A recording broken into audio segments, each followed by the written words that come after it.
बिस्मिल्लाहिर्रहमानिर्रहीम। अस्सलाम वालेकुम नाज़रीन, मेरा नाम अब्दुल्ला है और आप देख रहे हैं इन्फॉर्मेशन KSA मेरा यूट्यूब चैनल।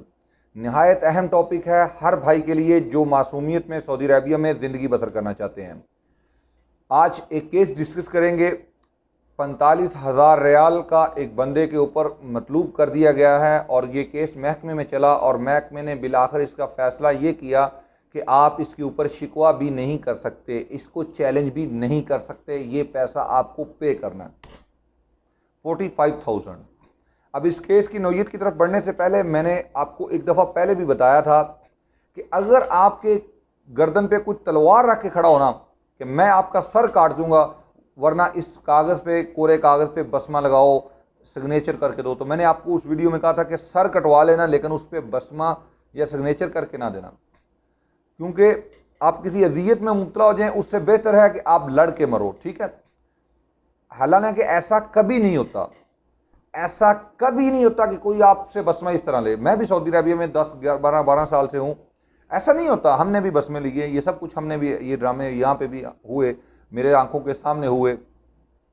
बहरहाल यहाँ पे मसला ये है कि जो बंदा किसी की रहनुमाई करता है ना, या जो बंदा किसी की हेल्प करता है, मसला ये होता है कि वो बंदा पलट के जवाब देता है। मैंने कई भाइयों की थोड़ी सी मदद करनी चाहिए तो उन्होंने पलट के कहा अब्दुल्ला भाई इस तरह कह रहे थे इसलिए हमने तो बसमा नहीं लगा। क्या कर सकते हैं, फिर बंदे को बोलता है खामोशी ही बेहतर है यार, जो कर रहे हैं उनको करने दें, वो सही है, हम गलत हैं। बहरहाल जो आपके साथ नेकी करे उसकी नेकी को नेकी मान के चला करें, इसमें आपके लिए दुनिया आखिरत में खैर होगी। याद रखें मेरे भाई। मियाँ मोहम्मद बख्श कलाम करता है कि मैं पंजाबी में उसको आपको ट्रांसलेट कर दूंगा, माजरत आपका ज़्यादा वक्त नहीं लूँगा। असला नाल जे नेकी करिए नस्लां तक नहीं भुलदे, बेनस्लां नाल जे नेकी करिए पुठियां चालां चल दे। उसका मतलब ये है कि अगर एक अच्छी नस्ल के आदमी के साथ, एक अच्छे इंसान के साथ, एक अच्छे बाप की औलाद के साथ आप नेकी करोगे तो वो अपनी नस्लों को भी बताएगा, अपने बेटे को बताएगा, अपने पोते को बताएगा, भाई फलां आदमी ने मेरे साथ ये नेकी की थी। और अगर बेनस्ले यानी कि कोई घटिया इंसान जिसका बाप घटिया चोर होगा, डाकू होगा, लुटेरा होगा, फ्रॉडिया होगा, इस तरह के शख्स की औलाद से आप नेकी करते हैं और वो अपने बाप को फॉलो करता है, तो वो क्या करेगा कि आपकी नेकी की बात उल्टा आपके खिलाफ साजिश करेगा। तो ऐसे बहुत सारे लोग हैं जो ऐसा करते हैं। बहरहाल उनके लिए मैं मियाँ मोहम्मद बख्श का कलाम है, मैंने ज़ाती तौर पर उनको बुरा नहीं कहा, ये मियाँ मोहम्मद बख्श कह के गया। आप अगर अच्छा या बुरा कहना चाहते हैं तो ये मियाँ मोहम्मद बख्श कलाम की मैंने ट्रांसलेट किया, उससे ज़्यादा नहीं कुछ किया। अब इस केस की तरफ आते हैं। इस शख्स ने, इस भाई ने क्या किया कि अपना नकल कफाला उठाया अपने कफील से विदाउट परमिशन, उसकी इजाज़त के बगैर इसने बाहर ट्रांसफ़र कर लिया। अल्हम्दुलिल्लाह इसका ट्रांसफ़र हो गया। अब ये रिलैक्स हो गया कि मेरा ट्रांसफ़र हो गया, मेरा कफील कुछ नहीं कर सकता।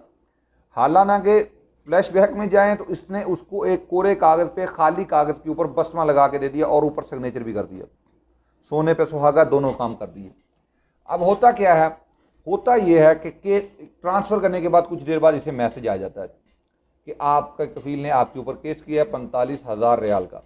इसके बावजूद कि ये एक बड़ी अमाउंट थी, ये बंदा परेशान नहीं हुआ, इसने इसे सीरियस नहीं लिया। इसने कहा एक मामूली सी बात है, हाँ भाई क्या होगा, वो होगा, वो कुछ नहीं होगा, फ़ायदा ही कुछ नहीं, कर ही कुछ नहीं सकता, आप बस बोल देना कि नहीं मैंने नहीं लिया। सिंपल तरीके से इसने यही किया।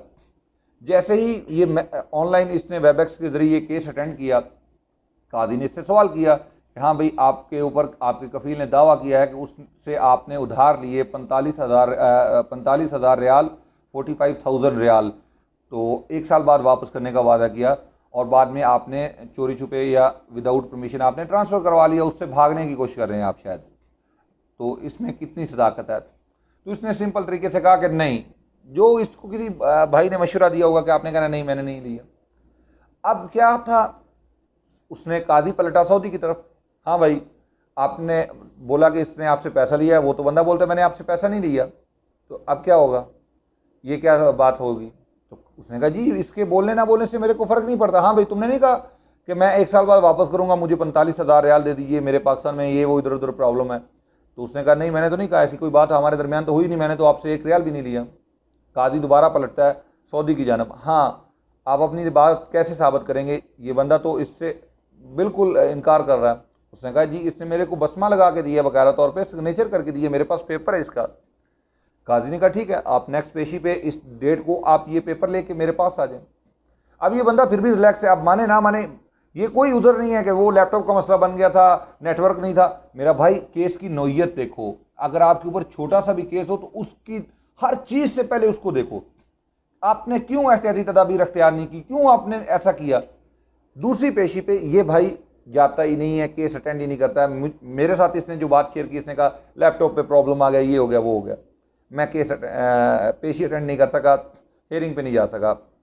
अब वो सऊदी पेश होता है, काजी ने उससे पूछा कि हाँ भाई कहाँ है वो पेपर, उसने वो पेपर उसके सामने रख दिया, अपलोड कर दिया नाजिद के ऐप से कि ये पेपर है, इसने मुझे इस पर लिख के दिया कि जनाब ये 45,000 रियाल मुझसे अभी उधार ले रहा है और 1 साल बाद वापस कर देगा।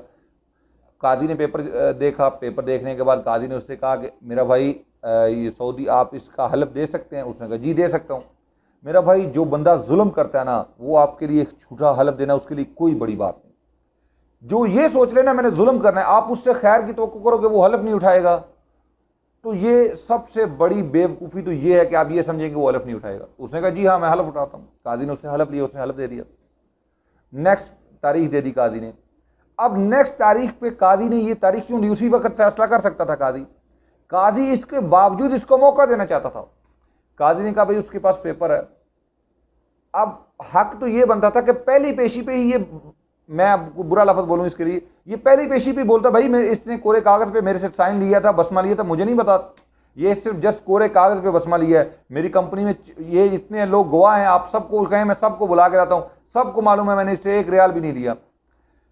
खलास इसने फिर वही बात की, नहीं नहीं नहीं मुझे तो मालूम ही नहीं, मुझे मालूम ही नहीं ये क्या बात कर रहा है, बस एक ही बात सुन ली है कि मुझे मालूम ही नहीं है।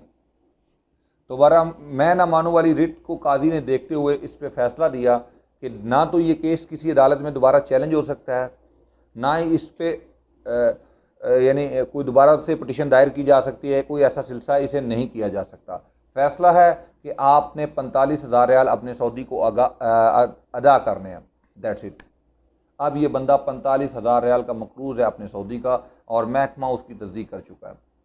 मेरा भाई मासूमियत से बचें, मासूमियत अच्छी चीज़ है, लेकिन सऊदीया में अगर आप आए हैं तो मासूमियत से 1000 दर्जे आपने बचना है। अगर आप मासूम हैं, अपना दोस्त बनाएं जो थोड़ी सी समझबूझ रखता हो, उसके साथ मशवरा कर लिया करें, और कभी किसी सऊदी को बसमा वगैरह लगा के ना दिया करें। एक बात, अगर आपने ट्रांसफ़र करवाया विदाउट परमिशन, आप दोबारा कंपनी में जाना है, कंपनी ने आपको बुलाया कि कंपनी में आओ। अब हम लोग क्या करते हैं, मैं खुद एक कंपनी में हूँ, मजबूरी है मेरा भाई, मैं माज़रत के साथ आपको बता रहा हूँ, मेरी आंखों के सामने होता है, अल्हम्दुलिल्लाह मेरे हाथ से नहीं हुआ, लेकिन मेरे हाथ सामने हुआ ऐसा कि उन्होंने बस में लगाए, लिए लोगों से बस में बिला वजह, और पेपर्स के अंदर पेपर रख के बस में लेते हैं। अगर हम बताते तो मैंने शुरू में बताया कि वो लोग डायरेक्टली बोल देते, अब्दुल्ला भाई ने बोला हमें, वो मेरे गले पड़ जाती थी बात कि हाँ भाई आप क्यों बोल रहे भाई, आप तो हमारी कंपनी, मैं बोल रहा हूँ मेरा क्या दखल है, मैंने तो इस तरह नहीं कहा, मैंने कहा पढ़ के साइन कर दो। मेरा भाई ये चीज़ें हैं, अगर आपको अपनी कंपनी में ट्रांसफ़र के बाद जब मामला ख़राब हो जाते हैं, वापस जाते हैं, एक चीज़ याद रखा करें, रिकॉर्डिंग कर लें। अब ये कि मैं रिकॉर्डिंग कैसे करूँगा, ये कोई सवाल है? रिकॉर्डिंग करने वाला आपके साथ दोस्त ले जाएं, वो रिकॉर्ड करें। उस वक्त उनके इल्म में नहीं होगा कि वो लोग क्या करना चाहते हैं आपके खिलाफ, उस वक्त उन लोगों को ज़हन में ये शैतान नहीं आया होगा कि वो उन्होंने 1 लाख रियाल का मतलूब करना है आपको। उस वक्त वो और बात करेंगे, ठीक है? उस बात को रिकॉर्ड करें, अपने साथ दोस्त लेके जाएं, वो रिकॉर्डिंग करें, खुद रिकॉर्डिंग करें, ऑडियो रिकॉर्डिंग लगा के मोबाइल रखें, 2 मोबाइल पे कम से कम आपने रिकॉर्डिंग करने की कोशिश करनी, ताकि मिस ना हो जाए ये बात। ये रिकॉर्डिंग आपको आने वाली तमाम मुसीबतों से अल्हम्दुलिल्लाह बचा लेगी, अगर आपने टाइम पे ये वीडियो दे दी तो। और आपने ये वीडियो का जिक्र पहले नहीं करना, जब वो अपनी बात कर ले तो आपने बोला भाई लास्ट टाइम आपके ऑफिस में जब गया था तो इनका ये जिक्र करना बनता था कि नहीं बनता था। अगर इन्होंने जिक्र नहीं किया तो इसका मतलब है इन्होंने मेरे साथ कोई पैसे का लेन देन नहीं है, ठीक है? तो रिकॉर्डिंग अगर आपके पास होगी तो आप इन सारे मामला से बच जाएंगे। बगैर तस्दीक के किसी पेपर पे बसमा नहीं लगाओ, बगैर तस्दीक के किसी पेपर पे साइन ना किया करो मेरा भाई, याद रखें, इन सारी चीज़ों से एहतियात करें। अगर आपका कंपनी आपको बोलता है, कफील बोलता है कि इसका तस्वीर लेना ममनू है, नहीं ले, खबरदार मर जाए, उसको बोलो मेरे को कत्ल कर दे, मैं इस पर बसमा नहीं करूंगा, मार क्या करेगा, जान ले लेगा ना, आ मेरी जान ले, नहीं लगाऊंगा बसमा इस पर, नहीं करूंगा साइन इस पर। याद रखें मेरी बात, अगर वो आपको तस्वीर लेने का मौका दें, आप तस्वीर सेंड करें, मेरे साथ व्हाट्सएप पे शेयरिंग करें, मैं आपको बताऊंगा कि आप इस पर साइन कर सकते हैं कि नहीं कर सकते। बहुत बहुत शुक्रिया, अल्लाह।